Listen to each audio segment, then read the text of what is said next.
Good evening అండి. Welcome to minds academy. ఇది మన అకాడమీ. మనం ఆంధ్రప్రదేశ్ కరెంట్ అఫైర్స్ అనేవి గ్రూప్ 1 మరియు గ్రూప్ 2 పర్స్పెక్టివ్‌లో డిస్కస్ చేసుకోవడం జరుగుతుంది ప్రతిరోజు. అండ్ ఈరోజు కూడా కొన్ని ఇంపార్టెంట్ టాపిక్స్ అనేవి ఉన్నాయి. సో, అవి మనం డిస్కస్ చేసుకునే ప్రయత్నం చేద్దాం. అండ్ దానిలో ఫస్ట్ టాపిక్ ఏంటంటే, ఆంధ్రప్రదేశ్‌లో కీలక ఖనిజాల ప్రాసెసింగ్ పార్క్ అనేది కేంద్ర ప్రభుత్వం సెటప్ చేయబోతుందన్నమాట. ఈ కీలక ఖనిజాలని ఏమని పిలుస్తారంటే క్రిటికల్ మినరల్స్ అని పిలుస్తారన్నమాట. అయితే ఆంధ్రప్రదేశ్‌తో పాటు ఒడిషాలోని అండ్ అదేవిధంగా మహారాష్ట్ర, గుజరాత్‌లో కూడా అంటే 4 రాష్ట్రాల్లో ఈ కీలక ఖనిజాల ప్రాసెసింగ్ పార్కులు ఏవైతే ఉన్నాయో వాటిని ఎస్టాబ్లిష్ చేయబోతున్నారనమాట. అండ్ సెంట్రల్ గవర్నమెంట్ కూడా already national critical minerals mission అనే ఒక మిషన్‌ని లాంచ్ చేయడం జరిగింది. అండ్ ఈ నేషనల్ క్రిటికల్ మినరల్స్ మిషన్‌లో భాగంగా ప్రభుత్వం ఆల్రెడీ 500 కోట్ల రూపాయలు అనేది ఈ కీలక ఖనిజాల ప్రాసెసింగ్ పార్కులు ఏవైతే ఉంటాయో అవి ఎస్టాబ్లిష్ చేయడానికి ఖర్చు చేయబోతుందన్నమాట. రైట్. సో, దీనిలో భాగంగా ఇప్పుడు మనం ఒకసారి క్లియర్‌గా గమనిస్తే 11 కీలక ఖనిజాల ఈ క్రిటికల్ మినరల్స్ ఏవైతే ఉంటాయో వాటిలో ఒక 11 కీలక ఖనిజాల వాల్యూ ప్రాసెసింగ్ పార్కులను ఆంధ్రప్రదేశ్, ఒడిషా, గుజరాత్, మహారాష్ట్ర ఏర్పాటు చేయడానికి కేంద్ర ప్రభుత్వం నిర్ణయించింది. సో, చాలా ఇంపార్టెంట్ అన్నమాట. సో, ఆంధ్రప్రదేశ్‌తో పాటు ఈ రాష్ట్రాల్లో కూడా ఈ కీలక ఖనిజాలు ఏవైతే ఉంటాయో ఆ కీలక ఖనిజాల వాల్యూ ప్రాసెసింగ్ యూనిట్లు అనేవి ఎస్టాబ్లిష్ చేయబోతున్నారన్నమాట. సెకండ్లీ, ఈ కీలక ఖనిజాల ప్రాసెసింగ్ కేంద్రాలు ఏర్పాటు అనేది చాలా ఇంపార్టెంట్. సో, ఎందుకు ఇంపార్టెంట్ అంటే ఏదైనా ఒక దేశంలో గానీ, రాష్ట్రంలో గానీ కీలక ఖనిజాల రిజర్వ్స్ గాని ఉంటే ఆ కీలక ఖనిజాలని వెలికి తీసి వాటిని ప్రాసెస్ చేయాల్సి ఉంటుంది. వాటిని ప్రాసెస్ చేసిన తర్వాత మాత్రమే ఈ ఇండస్ట్రీస్ ఏవైతే ఉన్నాయో వాటిలో ఉపయోగించుకోవటానికి ఛాన్సెస్ ఉంటాయన్నమాట. ఒకవేళ మనం ప్రాసెస్ చేయలేదంటే వాటిని ఇండస్ట్రీస్ యూజ్ చేయటానికి తక్కువగా ఛాన్సెస్ ఉంటాయన్నమాట. సో, అందుకోసం ఒక ప్రాసెసింగ్ వ్యవస్థ అనేది లేకపోతే దేశీయంగా గానీ, లేదంటే అంతర్జాతీయంగా గానీ ఏవైతే కీలక ఖనిజాలు మనం ఆ సమీకరించినటువంటి కీలక ఖనిజాలు ఈ ముడి కీలక ఖనిజాలను వినియోగించుకునే వీలు ఉండదన్నమాట. రైట్. సో, అందుకోసం మనం ఈ దేశంలో గానీ, విదేశాల్లో గానీ ఈ కీలక ఖనిజాలు ఏవైతే ఉంటాయో ఆ కీలక ఖనిజాలను వెలికితీసి సమీకరించి ఆ కీలక ఖనిజాలని ఒక ప్రాసెసింగ్ వ్యవస్థ ద్వారా ప్రాసెసింగ్ చేసిన తర్వాత కావాలంటే మన ఇండస్ట్రీస్‌లో యూజ్ చేసుకోవచ్చు. అండ్ అదేవిధంగా వేరే కంట్రీస్‌కి అవసరం అయ్యే విధంగా ఎక్స్‌పోర్ట్ కూడా చేయొచ్చనమాట. ఇప్పుడు ఒకసారి అంతర్జాతీయంగా చూసుకుంటే చైనా కంప్లీట్‌గా కూడా ఈ కీలక ఖనిజాలు ఎక్స్‌ట్రాక్షన్‌లో గానీ, ప్రాసెసింగ్‌లో గానీ ఈ టాప్ ప్లేస్‌లో ఉందన్నమాట. అయితే ఇప్పుడు ఇండియా కూడా చైనా పైన చాలా ఎక్కువగా డిపెండ్ అయ్యి ఉంది ఈ కీలక ఖనిజాల పైన. Over a period of time లక్ష్యం ఏంటి అనంటే ఇండియా చైనా లాంటి దేశాల పైన ఆ డిపెండెన్స్ ఏదైతే ఉందో అది తగ్గించాలని చెప్పేసి లక్ష్యంగా పెట్టుకుందనమాట. సో, దీనిలో భాగంగా ఇప్పుడు మనం ఒకసారి గమనిస్తే ఈ ప్యాక్స్ సిలికా అనే ఒక కొత్త ఇనిషియేటివ్ ఏదైతే ఉందో ఈ ఇనిషియేటివ్‌ని యూఎస్ లాంచ్ చేయడం జరిగిందనమాట. Packs silica.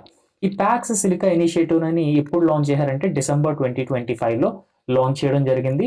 అండ్ ఈ ప్యాక్స్ సిలికా ఇనిషియేటివ్‌లో కూడా ఇండియా అనేది ఫిబ్రవరి 2026న జాయిన్ అవ్వటం జరిగిందనమాట. Right. So, packs silica initiative అనేది పర్టిక్యులర్‌గా ఈ క్రిటికల్ టెక్నాలజీస్ ఏవైతే ఉంటాయో ఈ క్రిటికల్ టెక్నాలజీస్ పైన ఖచ్చితంగా వర్క్ చేస్తుందనమాట. అంటే ఆర్టిఫిషియల్ ఇంటెలిజెన్స్ గానీ, క్వాంటమ్ కంప్యూటర్స్ గానీ, సెమీ కండక్టర్స్ గానీ సో, ఇట్లాంటి క్రిటికల్ టెక్నాలజీస్ కూడా క్రిటికల్ టెక్నాలజీస్ కూడా ఈ కీలక ఖనిజాలు అనేవి చాలా ఇంపార్టెంట్ అనమాట. సో, ఈ ప్యాక్స్ సిలికా ఇనిషియేటివ్‌తో పాటుగా ఇంకొక ఇనిషియేటివ్ కూడా ఉంది. అదేంటంటే so, critical minerals mission national critical minerals mission అన్నమాట. ఈ నేషనల్ క్రిటికల్ మినరల్స్ మిషన్ అనేది కూడా స్టార్ట్ చేయడం జరిగింది ఇండియాలో. సో, ఈ క్రిటికల్ మినరల్స్ మిషన్ అనేది క్రిటికల్ మినరల్స్ ఏవైతే ఉంటాయో వాటిని ఎక్స్ట్రాక్ట్ చేసిన వాటిని ప్రాసెస్ చేయడం పైన ఎక్కువగా ఫోకస్ చేస్తుందన్నమాట. అండ్ ఈ క్రిటికల్ మినరల్ మిషన్‌లో భాగంగానే 4 రాష్ట్రాల్లో ఈ క్రిటికల్ మినరల్స్ ప్రాసెసింగ్ ప్లాంట్స్ అనేవి ఎస్టాబ్లిష్ చేయబోతున్నారన్నమాట. అండ్ దాంతో పాటు ఇంకొక ముఖ్యమైన విషయం ఏంటంటే మినరల్ సెక్యూరిటీ ఇనిషియేటివ్ అనమాట. ఈ మినరల్ సెక్యూరిటీ ఇనిషియేటివ్ అనేది యూఎస్ లాంచ్ చేసింది. అండ్ ఈ మినరల్ సెక్యూరిటీ ఇనిషియేటివ్‌లో India is one of the member అనమాట. రైట్. సో, ఈ మినరల్ సెక్యూరిటీ ఇనిషియేటివ్ కూడా దేనిపైన ఫోకస్ చేస్తుందంటే సప్లై చైన్ రెసిలియన్స్ అనే దానిపైన ఫోకస్ చేస్తుందన్నమాట. సప్లై చైన్ రెసిలియన్స్ అనే ఎలిమెంట్ పైన ఫోకస్ చేస్తుంది. అండ్ ఈ సప్లై చైన్ రెసిలియన్స్ దేనికంటే ఈ కీలక ఖనిజాలు లేదంటే క్రిటికల్ మినరల్స్ పైన అనమాట. రైట్. సో ఈ క్రిటికల్ మినరల్స్ కీలక ఖనిజాలు ఏవైతే ఉన్నాయో ఆ కీలక ఖనిజాలు ఎక్స్ట్రాక్ట్ చేయడంలో కానీ ప్రాసెస్ చేయడంలో కానీ ఈ మినరల్ సెక్యూరిటీ ఇనిషియేటివ్లో ఉన్నటువంటి మెంబర్ కంట్రీస్ ఏవైతే ఉన్నాయో అవన్నీ కూడా ఒకదానితో ఒకటే సహకరించుకుంటాయి అన్నమాట. సో ఇండియాలో 4 ప్రాసెసింగ్ పార్కుల్ని ఏర్పాటు చేయాలని చెప్పేసి లక్ష్యంగా పెట్టుకుంది. అండ్ నేను ఆల్రెడీ చెప్పాను మీకు. So national critical minerals mission. So ఈ నేషనల్ క్రిటికల్ మినరల్స్ మిషన్లో భాగంగా 500 కోట్లు అనేది కేటాయింపులు చేయడం జరిగింది ఈ 4 రాష్ట్రాల్లో ఏర్పాటు చేస్తున్నటువంటి ప్రాసెసింగ్ పార్కుల గురించి. Right. And April 22న Andhra Pradesh, Odisha, Gujarat, Maharashtra ప్రభుత్వాలతో ఒక సమావేశం జరిగింది. అండ్ ఈ సమావేశంలో ఈ పార్కులను డిఫరెంట్ ఏరియాస్లో ఎస్టాబ్లిష్ చేయాలని చెప్పేసి వారు లక్ష్యంగా పెట్టుకోవడం కూడా జరిగిందనమాట. రైట్ అండి. సో నెక్స్ట్ ఇంపార్టెంట్ టాపిక్ ఏంటంటే ఇప్పుడు మనం ఈ కీలక ఖనిజాల గురించి మాట్లాడుకుంటే what are exactly is these critical minerals. So కీలక ఖనిజాలు అనేవి ఈ దేశ ఆర్థిక రంగానికి కానీ లేదంటే ఆర్థిక వ్యవస్థకు కానీ రక్షణ వ్యవస్థకు కానీ చాలా చాలా ఇంపార్టెంట్ అనమాట. సో అందు గురించే వీటిని కీలక ఖనిజాలు లేదంటే క్రిటికల్ మినరల్స్ అని పిలుస్తారనమాట. సో ఎందుకంటే ఇప్పుడు కొత్త టెక్నాలజీస్ ఏవైతే ఉన్నాయో artificial intelligence, quantum technology, quantum computers, right. So internet of things and semi conductors, robotics ఇట్లాంటి టెక్నాలజీస్ ఏవైతే ఉన్నాయో ఆ టెక్నాలజీస్ అన్నింటిలోని కూడా ఈ మినరల్స్ అనేవి చాలా చాలా ఇంపార్టెంట్ రోల్ ప్లే చేస్తాయి. అందు గురించి ఈ మినరల్స్ని కీలక ఖనిజాలు అని పిలుస్తారు అనమాట. సో వీటిని ఎక్కడ యూజ్ చేస్తారంటే మొబైల్ ఫోన్లోని, ల్యాప్టాప్లోని, ఎలక్ట్రిక్ వెహికల్ తయారీలోని, వాటి బ్యాటరీస్లోని, సోలార్ ప్యానల్స్ తయారీలోని. అంటే ఇప్పుడు రెన్యూబుల్ ఎనర్జీ పైన మనం ఎప్పుడైతే ఫోకస్ చేస్తున్నామో ఆ రెన్యూబుల్ ఎనర్జీ టెక్నాలజీస్ తయారు చేయాలన్నా సరే ఈ కీలక ఖనిజాలు అనేవి చాలా చాలా ఇంపార్టెంట్ అండి. సెకండ్ ఇంపార్టెంట్ ఆస్పెక్ట్ ఏంటంటే ఈ కీలక ఖనిజాలు అనేవి ప్రతి దేశంలోనే కూడా దొరకవు. అండ్ ఇండియాలో కూడా ఈ కీలక ఖనిజాలు అనేవి అంత ఎక్కువగా లేవు అనమాట. సో అందు గురించి మనం ఏంటంటే వేరే వేరే దేశాల నుంచి ఈ కీలక ఖనిజాలను అనేవి ఇంపోర్ట్ చేసుకుంటున్నాం అనమాట. రైట్. సో కీలక ఖనిజాలను ఇంపోర్ట్ చేసుకుంటున్నాం. అండ్ ఇంకొకటి ఏంటి అంటే ఇందులో వీటి సరఫరాలో అంటే ఈ సప్లై చైన్, ఈ సరఫరా ఏదైతే ఉందో వీటిలో ఆటంకం కనుక కలిగితే అది దేశ అభివృద్ధిని దెబ్బతీసే ఛాన్సెస్ కూడా ఎక్కువగా ఉన్నాయన్నమాట. రైట్. సో పర్యావరణం, పెట్రోల్, డీజిల్ వాడకాన్ని తగ్గించి గ్రీన్ ఎనర్జీని కూడా ప్రోత్సహించడానికి ఛాన్సెస్ ఉంటాయి ఈ కీలక ఖనిజాలు అనేవి. ఎందుకంటే కీలక ఖనిజాల వల్ల electric vehicles manufacturing, batteries manufacturing, solar panels అనేవి తయారు చేస్తారు.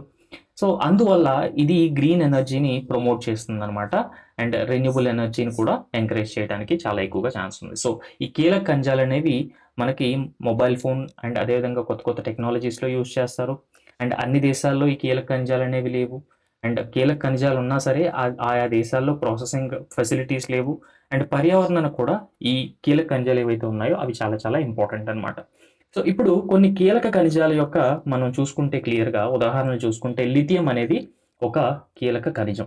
సో ఈ లిథియం అనేది రీఛార్జ్ చేయగల బ్యాటరీలు తయారు చేయడానికి ఉపయోగిస్తారు.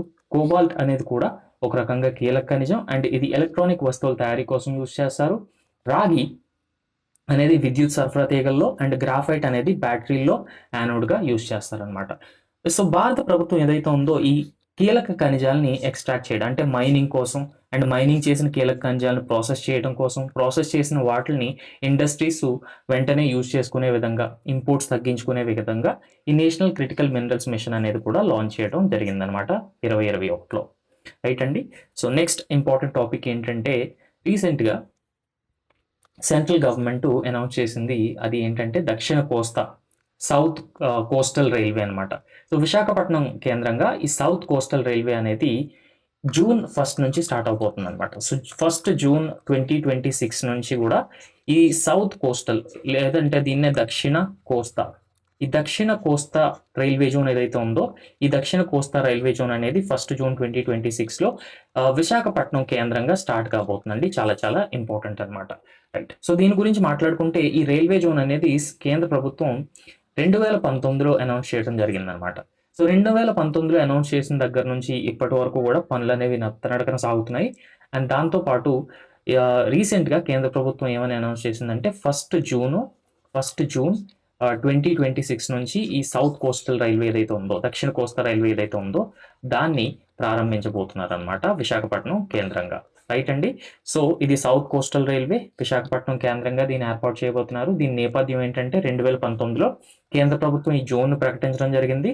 అండ్ మనందరికీ తెలుసు 2014లో ఆంధ్రప్రదేశ్ రీఆర్గనైజ్ అంటే ఆంధ్రప్రదేశ్ పునర్విభజన జరిగింది తెలంగాణ, ఆంధ్రప్రదేశ్‌గా. బట్ తెలంగాణలో ఈ సౌత్ సెంట్రల్ రైల్వే అనేది ఉంది అండ్ దక్షిణ మధ్య రైల్వే.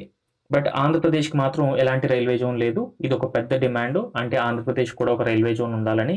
ఎందుకంటే పరిపాలన సౌలభ్యం కోసం అండ్ ప్రాంతీయ అభివృద్ధి కోసం ఒక రైల్వే జోన్ ఉండాలని. సో ఈ డిమాండ్లని దృష్టిలో ఉంచుకొని కేంద్ర ప్రభుత్వం 2019లో ఈ సౌత్ కోస్టల్ రైల్వే అనేది విశాఖపట్నం కేంద్రంగా ఆంధ్రప్రదేశ్కి సెటప్ చేయడం జరిగిందనమాట. అయితే దీనిలో భాగంగా కొన్ని కొత్త సెక్షన్స్ ఏవైతే ఉంటాయో ఆ కొత్త సెక్షన్స్ అన్నీ కూడా ఈ సౌత్ కోస్టల్ రైల్వేలో ఇంక్లూడ్ చేసి ఆంధ్రప్రదేశ్ సమగ్ర అభివృద్ధికి తోడ్పడాలని చెప్పేసి ముఖ్యమంత్రి చంద్రబాబు నాయుడు గారు రైల్వే మినిస్టర్ అశ్విని వైష్ణవ్ గారిని కోరటం జరిగింది. అండ్ ముఖ్యంగా దీనిలో స్పెసిఫిక్గా మాట్లాడుకుంటే ఈ అరకు లోయ అండ్ అదేవిధంగా కొత్త వలస రైల్వే సెక్షన్ ఏదైతే ఉందో అది కానీ, కర్నూలు డోన్ సెక్షన్ ఏదైతే ఉందో ఆ రెండు. రైట్ అండి. సో అరకు నుంచి కొత్త వలస ఇదొక సెక్షన్ అనమాట. సో దీంతో పాటు ఈ కర్నూలు అండ్ అదేవిధంగా డోన్, సో ఈ రెండు సెక్షన్లు ఏవైతే ఉంటాయో వీటిని కూడా ఈ సౌత్ కోస్టల్ రైల్వేలో ఇంక్లూడ్ చేయాలి. అండ్ దానివల్ల ఏమవుతుందంటే ఓవరాల్గా ఈ కనెక్టివిటీ పెరిగి ఆంధ్రప్రదేశ్ సమగ్ర అభివృద్ధికి హెల్ప్ అవుతుందని చెప్పేసి చీఫ్ మినిస్టర్ చంద్రబాబు నాయుడు గారు రిక్వెస్ట్ చేయడం జరిగింది అశ్విని వైష్ణవ్ గారిని. అండ్ దాంతోపాటు ఏంటంటే ముఖ్యంగా ఈ గతిశక్తి అనే ఒక ప్రోగ్రామ్ ఉందండి. ఈ గతిశక్తి దీన్నే గతిశక్తి నేషనల్ మాస్టర్ ప్లాన్ అంటారనమాట. సో ఈ గతిశక్తి నేషనల్ మాస్టర్ ప్లాన్లో భాగంగా గవర్నమెంట్ ఈ ఇన్ఫ్రాస్ట్రక్చర్ ఏదైతే ఉందో ఇన్ఫ్రాస్ట్రక్చర్ క్రియేషన్ కోసం దాదాపుగా ఒక 100 లక్షల కోట్లు అనేది ప్రభుత్వం స్పెండ్ చేయబోతుంది అనమాట. 100 lakh crores అనేవి ఈ గతిశక్తి నేషనల్ మాస్టర్ ప్లాన్లో భాగంగా 100 లక్షల కోట్లు ఇన్ఫ్రాస్ట్రక్చర్ డెవలప్మెంట్ పైన ఫోకస్ చేయబోతుంది. అండ్ దానిలో భాగంగానే మీకు గుర్తుంటే ఈ భారత్మాల పరియోజన కానీ, రైట్. సో ఈ స్కీమ్స్ని భారత్మాల పరియోజన అండ్ భారత్మాల పరియోజనతో పాటుగా సాగర్మాల పరియోజన అండి, రైట్. సో సాగర్మాల పరియోజన, సో ఈ స్కీమ్స్ కూడా గతిశక్తి నేషనల్ మాస్టర్ ప్లాన్లో భాగంగా ప్రభుత్వం ఇంప్లిమెంట్ చేయబోతుంది అనమాట. ఈ సాగర్మాల పరియోజన అంటే ఏంటి అని అంటే ఈ కోస్టల్ ఏరియాస్ ఏవైతే ఉన్నాయో ఇండియాలో ఆ కోస్టల్ ఏరియాస్లో కనెక్టివిటీ అంటే కోస్ట్ లెడ్ డెవలప్మెంట్ పైన ఇది ఫోకస్ చేస్తుంది. లేదు పోర్ట్ లెడ్ డెవలప్మెంట్ అంటారు అనమాట. సో పోర్ట్ లెడ్ డెవలప్మెంట్ పైన ఇది స్పెసిఫిక్గా ఫోకస్ చేస్తుంది. ఈ పోర్ట్ ఉన్న ఏరియాస్ కోస్టల్ ఏరియాస్ ఏవైతే ఉంటాయో ఆ ఏరియాస్లో రోడ్స్ అనేవి కన్స్ట్రక్ట్ చేయడంలో ఇది ఫోకస్ చేస్తుంది అనమాట, రైట్. సో ఈ భారత్మాల పరియోజన ఏమంటుందంటే in rest of the area, so ఇండియాలో మిగిలిన ఏరియా అంతా కూడా ఇది కనెక్ట్ చేయడానికి స్పెసిఫిక్గా ఈ భారత్మాల పరియోజన అనే స్కీమ్తో ఇంప్లిమెంట్ చేస్తారనమాట, రైట్. సో ఇవి గతిశక్తి నేషనల్ మాస్టర్ ప్లాన్లో భాగం అనమాట అండి, రైట్. సో ఇందులో ఇప్పుడు సౌత్ కోస్టల్ రైల్వే చూసుకుంటే దీనిలో కొన్ని ముఖ్యమైన డివిజన్ కూడా అనౌన్స్ చేయడం జరిగింది. ఆ డివిజన్లు ఏంటంటే వాల్తేరు విశాఖపట్నం జోన్ కానీ డివిజన్ కానీ, విజయవాడ డివిజన్ కానీ, గుంటూరు డివిజన్ కానీ, అదేవిధంగా గుంతకల్ డివిజన్ అనమాట. సో ఇట్లాగా 4 డివిజన్లు అనేవి ఈ సౌత్ కోస్టల్ రైల్వే లేదంటే దక్షిణ కోస్తా రైల్వే ఏదైతే ఉందో దానిలో భాగంగా ఎన్ని డివిజన్లు ఉంటే 4 డివిజన్లు. ఎప్పటి నుంచి స్టార్ట్ అవుతుందంటే 1 జూన్ 2026 నుంచి స్టార్ట్ కాబోతుంది అనమాట విశాఖపట్నం కేంద్రంగా. సో దట్స్ ఆల్ అండి for today. Thank you so much.